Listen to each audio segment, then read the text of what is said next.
کسی لڑکی کا انتظام کرو ابھی کے ابھی۔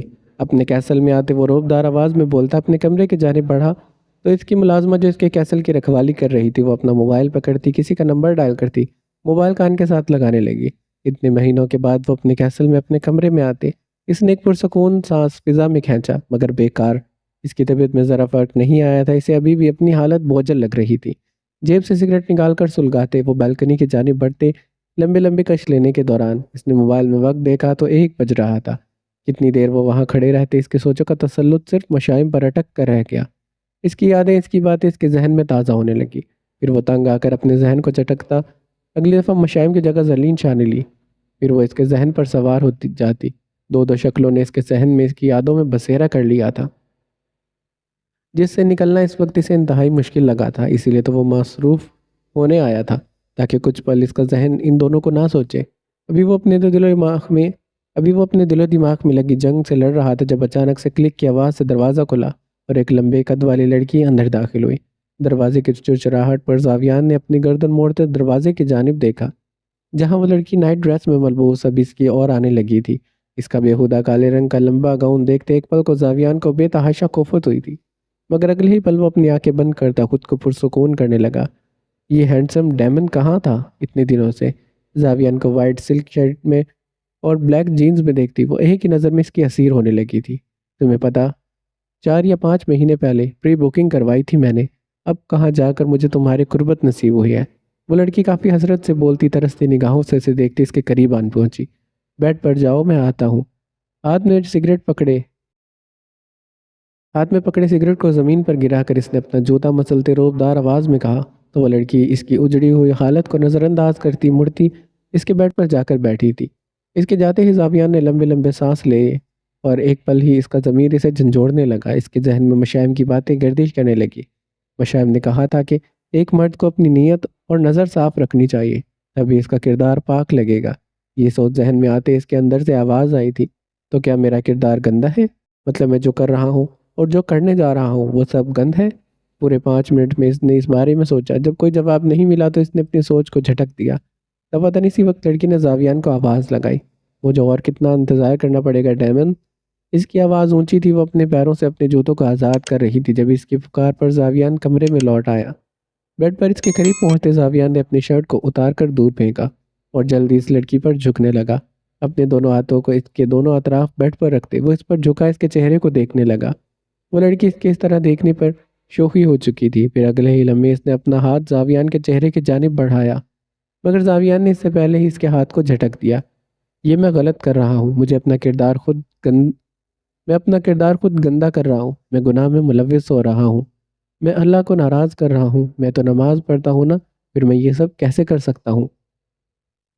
انگنت سوالات جب اس کے دماغ میں گھومنے لگے تو اس نے اس لڑکی سے دور ہوتے اپنے چکراتے سر پر ہاتھ رکھا اور 2 قدم پیچھے گرنے والے انداز میں صوفے پر ڈھہ گیا۔ زاویان، آپ مومن ہیں اور ایک مومن کبھی غلط کام نہیں کرتا۔ زاویان، اللہ نے آپ کو ہدایت دی ہے تو اگلی دفعہ کبھی گمراہی کے راستے پر مت جائیے گا۔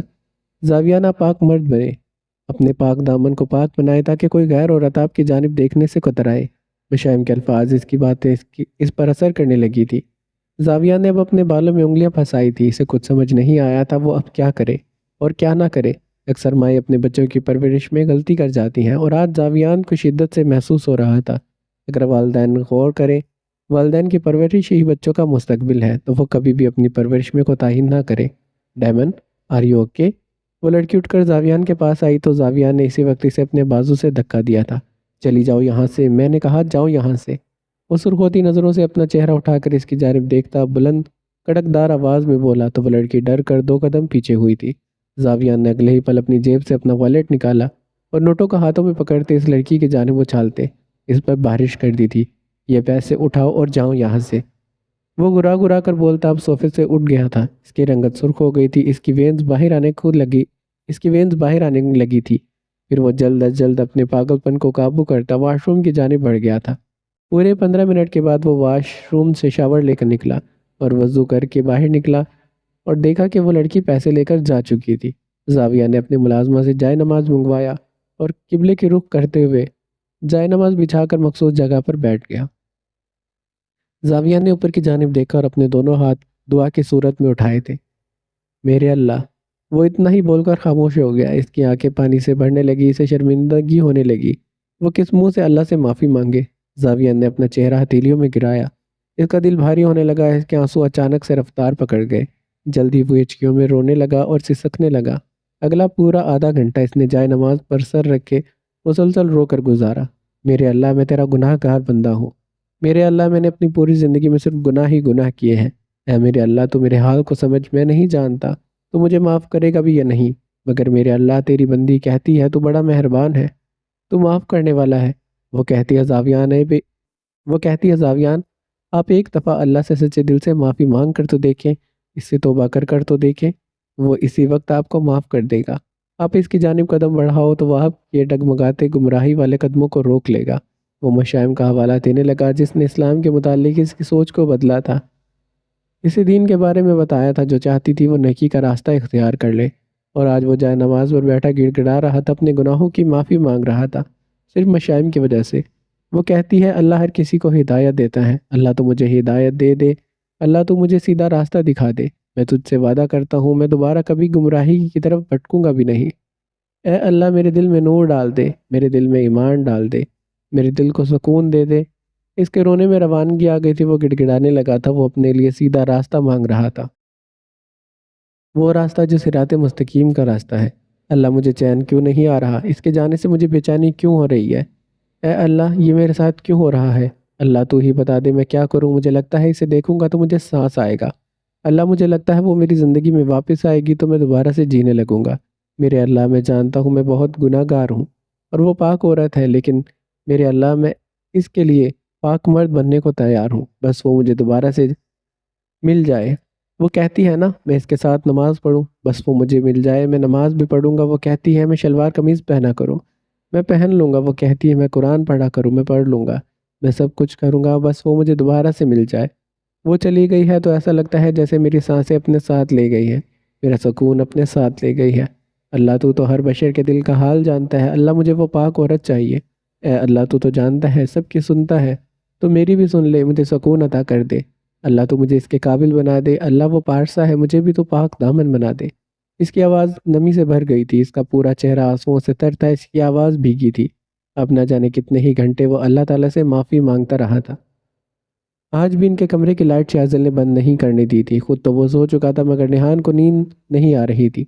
وہ سونے کی لاکھ کوشش کر رہی تھی مگر روشنی کی وجہ سے اب اس کے سر میں درد ہونے لگا تھا۔ اسے عادت تھی لائٹ بند کرنے کی، مگر یہاں تو وہ لائٹ بند کرنے ہی نہیں دیتا تھا۔ اب تنگ آ کر وہ کمفرٹر کو خود سے دور کرتی اٹھ کھڑی ہوئی۔ وہ شاذل کو سوتے دیکھ کر اس نے آخرکار سوئچ بورڈ کے قریب جاتے لائٹ بند کر دی۔ دوبارہ مڑ کر بیڈ کے قریب آتے اس نے لحاف کو خود پر اوڑھا اور اب پرسکون سونے لگی۔ پھر کمرے میں اندھیرا ہونے کی وجہ سے وہ جلد ہی نیند کی وادیوں میں اتر گئی۔ اگلا پورا گھنٹہ وہ سکون سے سوئی مگر اب اچانک سے چیخنے چلانے کی آوازیں اسے اپنے سمت سے ٹکراتی محسوس ہوئی تھی۔ نیند کے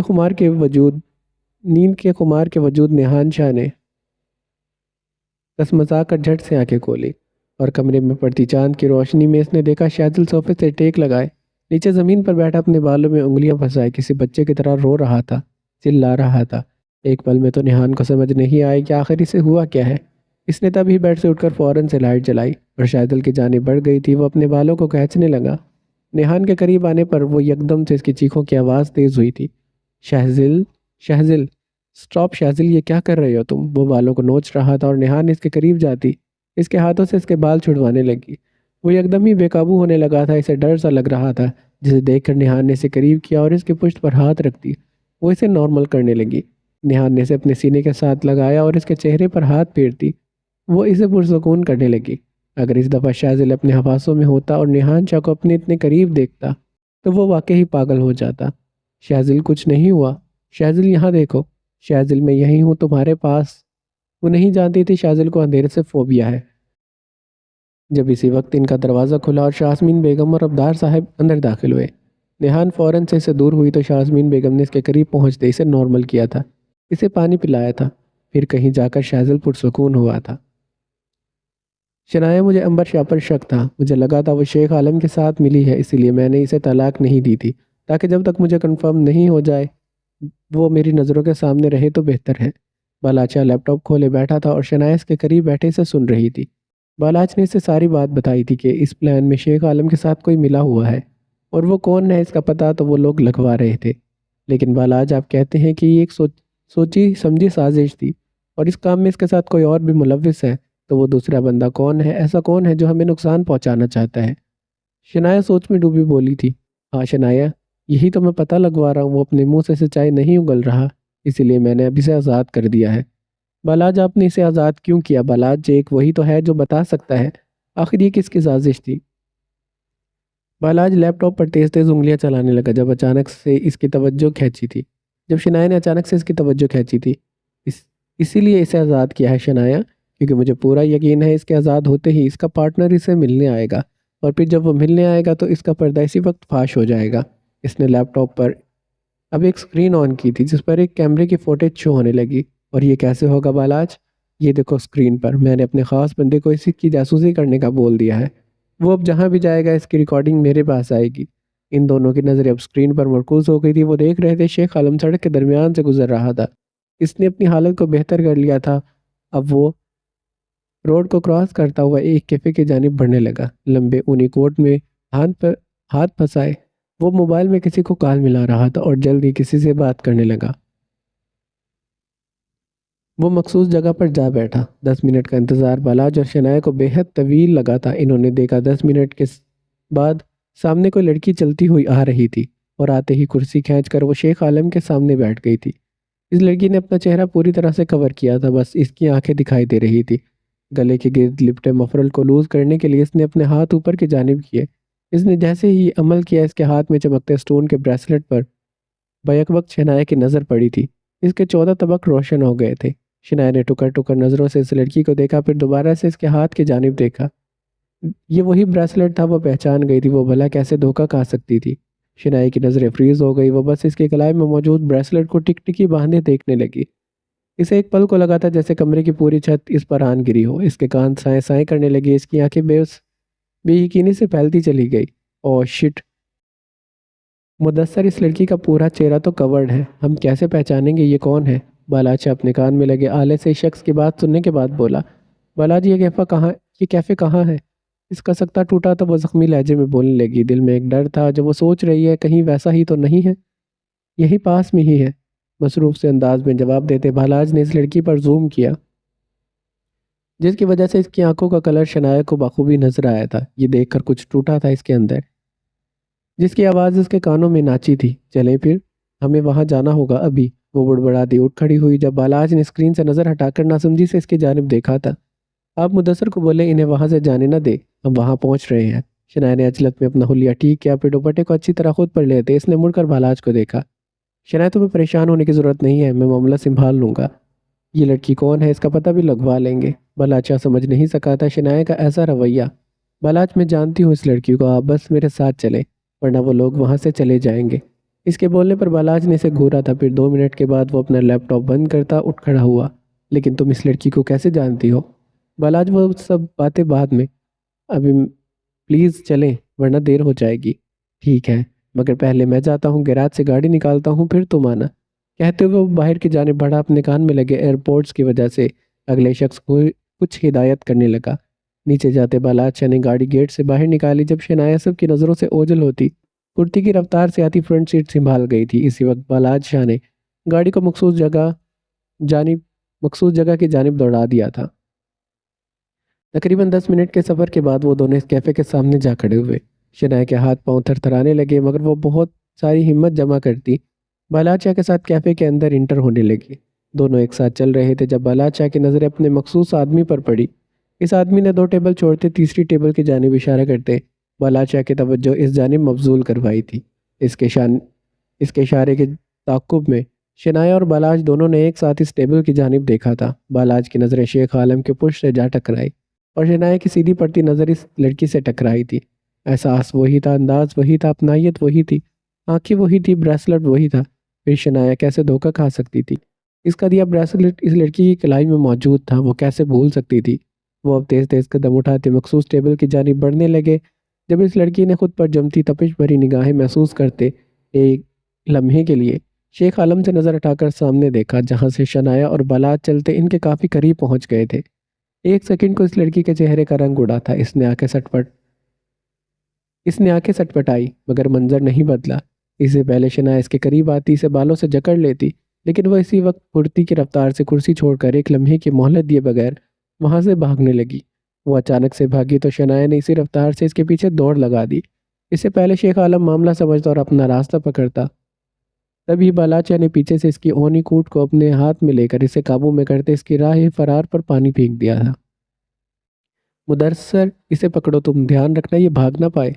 بالاج نے مدثر کے حوالے کیا اور خود بھاگتا ہوا اس راستے کی جانب بڑھا تھا جہاں شنایا اس لڑکی کے پیچھے دوڑی تھی۔ وہ لڑکی کیفے کے بیک ڈور سے باہر نکلی، سڑک پر اندھادھند دوڑنے لگی۔ ٹریفک کی وجہ سے وہ شنایا کی نظروں سے اوجھل ہو رہی تھی۔ شنایا نے اپنی کوشش جاری رکھی تھی، وہ سڑک کے درمیان سے راستہ بناتی اس کے قریب پہنچنے کی کوشش کر رہی تھی جب دیکھتے ہی دیکھتے اس لڑکی نے اپنے بیگ سے کچھ بنٹے نکالے اور نظریں اپنے پیچھے آتی شنایا پر ڈالتے وہ بھاگنے کے دوران اپنا ہاتھ نیچے کرتی اس کے پیروں کے قریب بنٹے پھینک گئی تھی۔ اس کے اس اچانک حملے پر شنایا سنبھل نہیں پائی اور فٹ پاتھ پر چلتے لڑکھڑاتے ہوئے بری طرح سے زمین بوس ہوئی تھی۔ وہ لڑکی اب اس کی آنکھوں سے اوجھل ہو گئی تھی۔ جب شنایا اپنا پیر مڑنے کے باوجود بھی بہت ہمت جمع کرتی فوراً سے اٹھتی، دوبارہ سے اسے پکڑنے کی کوشش کرنے لگی۔ شنایا نے دیکھا تھا کہ وہ سیدھی لڑکی سڑک پر بھاگ رہی تھی جب شنایا شارٹ کٹ کا راستہ اختیار کرتی گلی کے اندر سے گزرتے جلد ہی اس کے قریب پہنچ گئی۔ اب وہ لڑکی بغیر پیچھے دیکھے بھاگے جا رہی تھی۔ شنایا اس کے بہت قریب پہنچ گئی تھی۔ اس نے اپنا ہاتھ آگے بڑھایا اور اس لڑکی کی جیکٹ کو پکڑتے وہ اسے مکمل طور پر اپنے قابو میں لینے لگی، لیکن شنایا نے جیسے ہی اس کی جیکٹ پر ہاتھ ڈالا، اسے لمحے لڑکی نے عجلت کے عالم میں اپنے ہاتھوں کو پیچھے لے کر جاتے اپنی جیکٹ اتار دی، جس کی بدولت جیکٹ تو شنایا کے ہاتھ میں آ گئی لیکن وہ پھر سے بھاگ نکلی۔ تو اس بار شنایا نے اپنی مٹھیوں کو زور سے میچا۔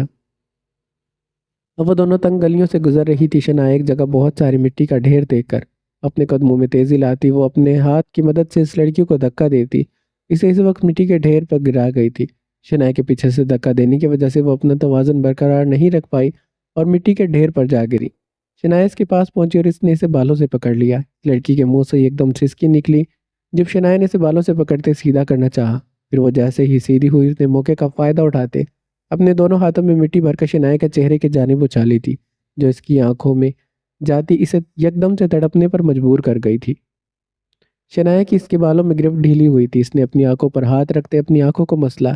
جب وہ لڑکی شنایا کو دھکا دیتی اگلے ہی لمحے وہاں سے نکلنے لگی، اس سے پہلے کہ وہ 2 قدم بھی آگے بڑھ پاتی کسی نے بری طرح سے اس کی کلائی کو اپنی گرفت میں جکڑا تھا اور اگلے ہی پل سے گھما کر بالاج نے اس کے دونوں بازو کو اپنے قابو میں کرتے اسے یکدم سے مچلنے پر مجبور کیا تھا۔ وہ لڑکی کچھ بول نہیں رہی تھی، بس ہلے ہی چلی جا رہی تھی۔ شنایا نے اپنی آنکھوں کو مسلا اور منظر کو صاف کیا۔ وہ زمین سے اٹھی اور سرخ پڑتی آنکھوں سے اس نے دیکھا کہ بالاج نے اسے قابو کیا تھا۔ کون ہو تم لڑکی اور بھاگ کیوں رہی تھی؟ اس کے ہاتھوں کو جھنجھوڑتے ہوئے بالاج نے تیز آواز میں دھاڑتے کہا، مگر اس نے کچھ نہیں بولنے کی قسم کھا رکھی تھی۔ دبے دبے قدموں سے شنایا اس کے پاس آتی بالکل اس کے روبرو جا کھڑی ہوئی۔ اچانک سے ان کی نظریں ملی اور ایک زبردست تصادم پیدا ہوا۔ شنایا کی نظروں میں حیرت تھی اور اس لڑکی کی نگاہوں میں نفرت۔ شنایا کا پورا وجود لرزا تھا جب اس نے اپنا ہاتھ آگے بڑھایا۔ اس کا ارادہ بھانپتے اس لڑکی کی مچلاہٹ میں تیزی آئی تھی۔ ڈرتے ڈرتے ہاتھوں کو آگے بڑھاتے شنایا نے اس کے چہرے سے وہ کپڑا ہٹایا جو اس کا چہرہ چھپائے ہوئے تھا۔ اس کا چہرہ شنایا پر آیا ہوا تو وہ ساکت رہ گئی۔ اس پر ایک دم سے سارا آسمان آ گرا۔ اسے لگا جیسے وہ برا خواب دیکھ رہی ہو۔ اسے لگا جیسے سامنے موجود لڑکی نے اس کے دل پر چھریاں چلا دی ہوں۔ اسے لگا کسی نے بہت بے رحمی سے اس کے منہ پر تماچا مارا ہو۔ اسی لمحے اس کی آنکھوں میں فوراً سے نمی اتری تھی۔ روشی؟ شنایا سے بولا تک نہیں گیا تھا، کچھ نہیں تھا اس کی آواز میں، بے یقینی، بے اعتباری، بے اعتنائی، حیرت، دکھ اور کرب، ان سب کو ملا کر اس وقت اس کی آواز بنی تھی۔ روشی تم؟ اسے اپنی آواز کسی کھائی سے آتی محسوس ہوئی جسے اس پر سب سے زیادہ اعتبار تھا۔ اسی نے اس کے اعتبار کی کرچیاں کی تھی۔ ہاں، میں روشی رانا۔ روشی نے ایک دم سے جھٹکے سے اپنے ہاتھوں کو بالاج کی گرفت سے آزاد کیا تھا جبکہ بالاج ساکن نظروں سے اسے دیکھنے لگا۔ یہ سب تم نے کیوں کیا؟ اس کی آنکھوں میں پانی ٹھہرنے لگا۔ ہاں میں نے کیا شنایا، یہ سب میں نے کیا۔ وہ کافی فخر اور غیظ و غضب سے بولی تھی۔ شنایا کا دل اپنی مخصوص جگہ سے ہلا تھا۔ تم جھوٹ بول رہی ہو نا، تم نے یہ سب نہیں کیا، تم مذاق کر رہی ہو میرے ساتھ۔ بھلا تم اپنی دوست کے ساتھ ایسا کیسے کر سکتی ہو؟ بولو نا یہ سب جھوٹ ہے، تم ایسا نہیں کر سکتی۔ وہ دیوانہ وار کی جانب لپکتی سے بازو سے پکڑ کر ہلانے لگی۔ یقین کر لو شنایا، یہ سب میں نے کیا ہے۔ اس نے بے رحمی سے شنایا کے ہاتھوں کو جھٹکا تو شنائے کا تسلط ٹوٹا اور اس کی آنکھوں میں تہتے آنسو اسی وقت بہنے لگے۔ تم تو میری دوست ہو نا روشی، تم ایسا کیسے کر سکتی ہو میرے ساتھ؟ شنائے کو سانس لینے میں اس وقت دقت ہونے لگی۔ غلط، کسی وقت میں روشی رانا تمہاری دوست تھی، مگر اب روشی رانا صرف تمہاری دشمن ہے۔ اور دوستی تم کہتی ہو شنایا کہ تم میری دوست ہو، تو کیا دوستی ایسی ہوتی ہے؟ بدمزاجی بھرا لہجہ، نفرت اور حقارت ظاہر کرنے لگا۔ اس کا دشمن لفظوں پر زور دینا اس کا دشمن لفظ پر زور دینا شنایا کو جیتے جی مار گیا تھا۔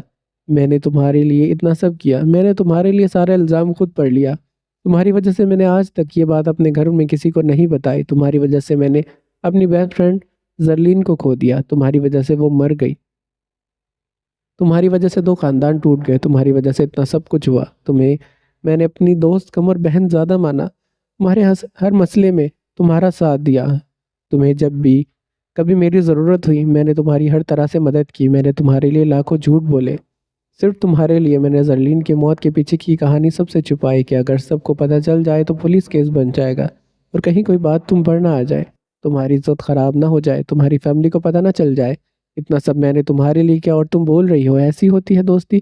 شرم آنی چاہیے تمہیں روشی، شرم آنی چاہیے۔ بات کے آخر میں شنایا پھوٹ پھوٹ کر رونے لگی۔ بالاج نے اس کے شانے پر ہاتھ رکھتے سے تسلی دینی چاہی۔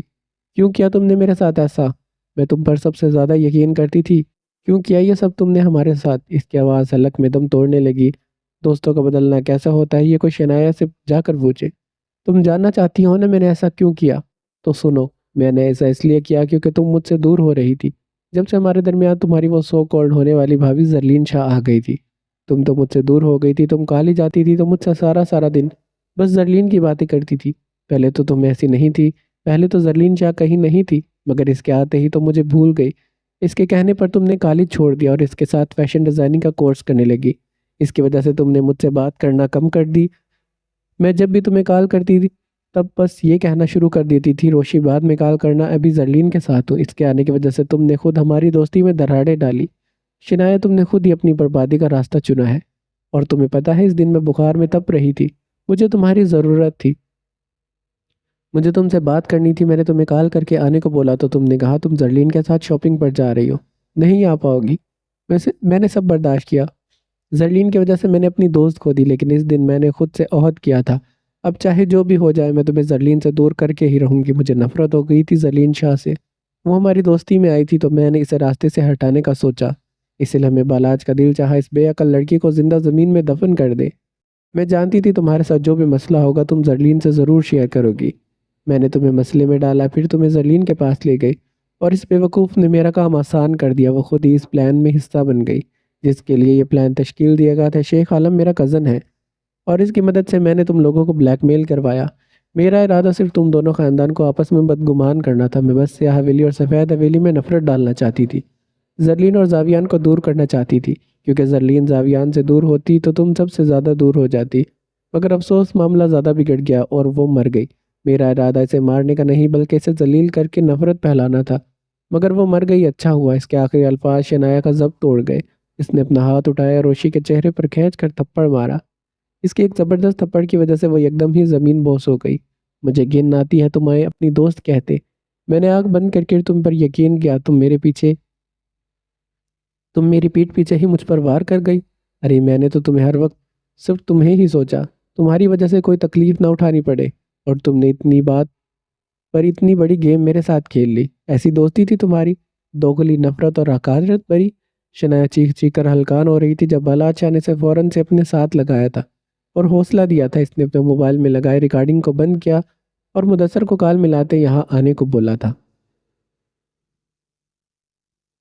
وہ 3 دنوں سے صحیح سے سو بھی نہیں سکا تھا، اس کی آنکھوں کے گرد ہلکے پڑنے لگے تھے، اس کی رنگت بدل گئی تھی، شیپ بڑھ گئی تھی، حالت تو جڑی ہوئی تھی، رات کے 3 بج رہے تھے اور اس کی نیند آنکھوں سے کوسوں دور تھی۔ وہ سیاہ حویلی نہیں گیا تھا، وہ اپنے کمرے میں جاتا تو اسے مشائم کی یاد آنے لگتی، اسی لیے وہ 3 دنوں سے اپنے کیسل میں تھا، مگر یہاں اسے زرلین کی یاد ستانے لگتی تھی۔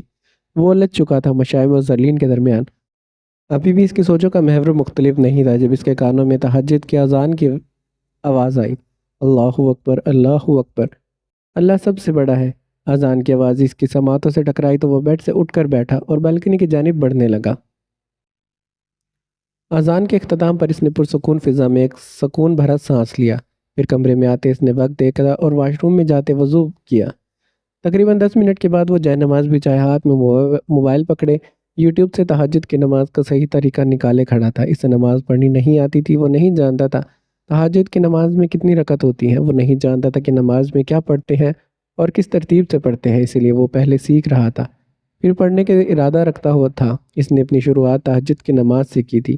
تہجد کی نماز وہ واحد نماز ہے جو مؤذن کی نہیں بلکہ دل کی اذان سے پڑھی جاتی ہے، اور یہ توفیق بھی کچھ خاص لوگوں کو ملتی ہے۔ اگر اسے اللہ نے یہ شرف بخشا تھا تو یقیناً وہ عنقریب اللہ کے قریب تر ہونے والا تھا۔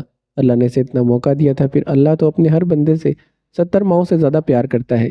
اس کا کوئی بندہ اس سے رو رو کر معافی مانگے، ہدایت مانگے تو وہ کیوں نہیں اس کے لیے اپنے در کے دروازے کھولے گا۔ کچھ ہی وقت میں وہ موبائل میں نماز کو دیکھنے کے بعد پڑھنے لگا۔ پھر اس کے بعد اس کا ارادہ ایک ایک لفظ کو سمجھنے کا تھا۔ نماز کے بعد اس نے دعا کے لیے ہاتھ اٹھائے تو پھر سے رو دیا۔ اپنی غلطیاں، اپنی خطائیں، اپنی عمر بھر کی عیاشیاں اپنی آنکھوں کے سامنے کسی فلم کی طرح چلتے نظر آئی تو اس نے فقط اپنے لیے ہدایت مانگی، سیدھا راستہ مانگا، اپنی غلطیوں کی معافی مانگی، اور آج وہ پورے دل اور صاف نیت سے اللہ پر کامل یقین لایا تھا۔ بالاج نے روشی کو اپنی قید میں کر لیا تھا۔ اس کے گھر والے اسے ڈھونڈ رہے تھے مگر ابھی تک اس کا کچھ پتہ نہیں چلا تھا۔ ان دنوں شنایا بہت ٹوٹ چکی تھی۔ بالاج پوری کوشش کر رہا تھا کہ وہ اس کا غم بھلا دے، مگر اسے رہ رہ کر اپنی دوست کی بے وفائی یاد آ جاتی۔ فجر کا وقت تھا، دور دور اذانیں ہو رہی تھی۔ بالاج جب پریئر روم میں آیا تو وہ بھی اس کے پیچھے ہی آ گئی۔ وہ جائے نماز بچھائے کھڑا تھا جب شنایا نے آنکھوں میں آنسو لیے اس کے سینے سے لگی تو بالاج نے اسے سسکتے دیکھ اس پر اپنا ہثار تنگ کیا تھا۔ کیا ہوا شنایا، نیند نہیں آ رہی؟ بالاج نے اس کے کھلے بالوں میں ہاتھ چلاتے اس کی پیشانی پر اپنے لب پیوست کیے تو شنایا نے آنکھیں بند کرتے اس کا لمس اپنے اندر اتارا۔ نہیں، مجھے رونا آ رہا ہے بالاج، میں اتنی ناسمجھ کیسے ہو سکتی ہوں؟ وہ میرے ساتھ ہوتی تھی اور میں کچھ سمجھ نہیں سکی، اس کی وجہ سے میں نے زرلین کی موت کا بھی بدلہ نہیں لیا۔ اگر میں مر گئی تو زرلین کو کیا منہ دکھاؤں گی؟ اسے کیا بولوں گی کہ میں اس کے دشمنوں کو سزا تک نہیں دے پائی بلکہ اس کے ساتھ مل گئی تھی؟ اس کا غم کسی صورت کم نہیں ہو رہا تھا۔ اس کی آنکھوں سے ٹپکتا گرم سیال بالاج کو اپنی قمیض میں جذب ہوتا محسوس ہو رہا تھا۔ اس سے پہلے کہ وہ شنایا کو کچھ بولتا، جب اسے باہر سے کسی کے چلنے کی آواز سنائی دی تو اس نے فوراً سے شنایا کو خود سے دور کیا، اور شنایا نے اپنی آنکھوں میں ہاتھ تہرتے آنسو صاف کیے تھے۔ چچی جان حجاب کیے پریئر روم میں انٹر ہوئی تھی۔ آپ اپنی حد میں رہا کرے بالاج، میں اب آپ کی کچھ نہیں لگتی، مجھ سے بات کرنے کی کوشش مت کیا کرے۔ اپنے دکھوں کو بلائے وہ پل بھر میں اپنی ٹون میں بدل گئی تو بالاج نے سخت نظروں سے اسے دیکھا تھا۔ شنایا، تم ایک گھمنڈی، بدتمیز اور بد زبان لڑکی ہو، سن لیا تم نے؟ اور نماز کیوں نہیں پڑھتی تم؟ بالاج بات کو بدل گیا تھا۔ یہ بات کرنے کے اس کے دو مقصد تھے، ایک تو چچی جان کو شک نہ ہو، دوسرا وہ چاہتا تھا شنایا نماز ادا کرے اور اللہ کے سامنے رو کر اپنے دکھ ہلکا کرے۔ کیونکہ نہیں پڑھنی میں نے، وہ تلخ لہجے میں بولنے لگی تو چچی جان انہیں گھورنے لگی۔ کیوں نہیں پڑھنی تم نے؟ بالاج نے اپنی آنکھیں سکیڑی تھی۔ نیل پالش لگائی ہوئی ہے میں نے، آپ کو نظر نہیں آ رہا؟ نیل پالش زیادہ ضروری ہے کہ نماز؟ اس نے اپنے ہاتھ سینے پر باندھ لیے تھے۔ نماز ضروری ہے، جب جانتی ہو تو پڑھتی کیوں نہیں ہو؟ اس حویلی کا ہر فرد نماز پڑھتا ہے، بہتر ہے تم بھی نماز پڑھنے کی عادت ڈال لو۔ بالاج شاہ کا اب سارا فوکس اس کی سوجی سرخ آنکھوں پر تھا۔ آپ فکر نہیں کریں، میں بہت جلدی اس حویلی سے بھاگ جاؤں گی۔ اس کی یہ بات سنتے نماز بچھاتے چچی جان کے ہونٹوں پر مسکراہٹ رینگی تھی۔ اگر تم نے ایسا ویسا کچھ سوچا تو تمہاری ٹانگیں توڑ دوں گا، پھر معذور ہو کر ساری زندگی اس حویلی میں بیٹھی رہنا۔ میرا آپ سے کوئی رشتہ نہیں، سمجھ گئے آپ؟ وہ دبی دبی گررائی تھی۔ زیادہ زبان مت چلاؤ، نیل پالش اتارو اور وضو کر کے آؤ۔ بالاج نے اسے بازو سے پکڑتے دروازے کی جانب جھٹکا، جبکہ وہ کینہ توز نگاہوں سے بالاج کو گھورتی باہر چلی گئی۔ کچھ وقت کے بعد وہ نیل پالش کو اتارتی وضو کر چکی تھی جب بالاج شاہ نے کمرے میں آتے اس کے ساتھ نماز ادا کی۔ سہویلی میں وہ واحد شنایا تھی جسے نماز ادا کرنی آتی تھی، وہ بھی صرف زرلین کی بدولت، کیونکہ کسی وقت میں وہ اکٹھی نماز ادا کیا کرتی تھی۔ یہاں پر یہ ایپیسوڈ ختم ہوتی ہے۔ اگر آپ کو ویڈیو اچھی لگی تو ویڈیو کو لائک کریں، ہمارے چینل کو سبسکرائب کریں۔ ملتے ہیں نیکسٹ ایپیسوڈ میں، اپنا خیال رکھیے گا، اللہ حافظ۔